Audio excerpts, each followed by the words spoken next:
នេះបានថ្ងៃខ្ញុំមកដកលុយពីគេអមឡានអញ្ចឹងគឺលើខ្ញុំបង្ហាញតិចតិចទៅអានេះខ្ញុំមាន86សេនគឺហ្គេមមួយហ្នឹងគឺ20សេនគឺដកបានហើយអ្នកនរគ្នាកន្លែងនេះអ្នកនរគ្នាគ្រាន់តែមកពេញឈ្មោះ Gmail ហើយ Gmail PayPal ឈ្មោះ PayPal អញ្ចឹងណាហ្គេមហ្នឹងគឺដកចូលកាបូបលុយ PayPal អញ្ចឹងកន្លែងនេះគឺមានលក្ខខណ្ឌគឺយើងដកមានលក្ខខណ្ឌអញ្ចឹងណាលុយកន្លែងនេះនេះគឺខ្ញុំបាន14ហើយ14ដុល្លារអញ្ចឹងគេឲ្យយើងមកពេញខ្វះ5ទៀតខ្ញុំមកពេញបានខ្ញុំនឹង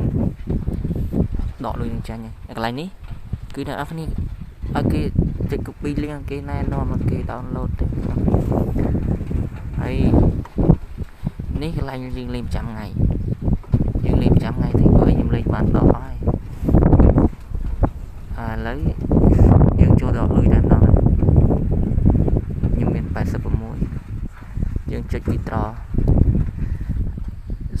ខ្ញុំសុំស្គមតិចខ្ញុំបំពេញ Gmail របស់ខ្ញុំសិនណានេះអ្នកនរគ្នាគឺយើងចុចដកទៅ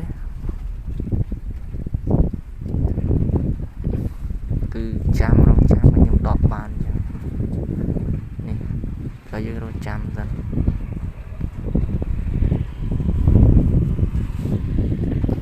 គឺបើខ្ញុំជាខ្ញុំដកបានគឺចូលកាបូបលុយ PayPal តែយើងរងចាំវាអញ្ចឹងណានេះអ្នកនរគ្នាខ្ញុំ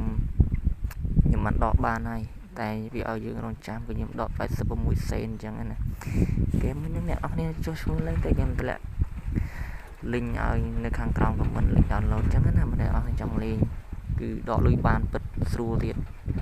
ឲ្យតែយើងមានកាបូបលុយ PayPal អញ្ចឹងណាអ្នកនរគ្នាអរគុណច្រើនអ្នកនរគ្នា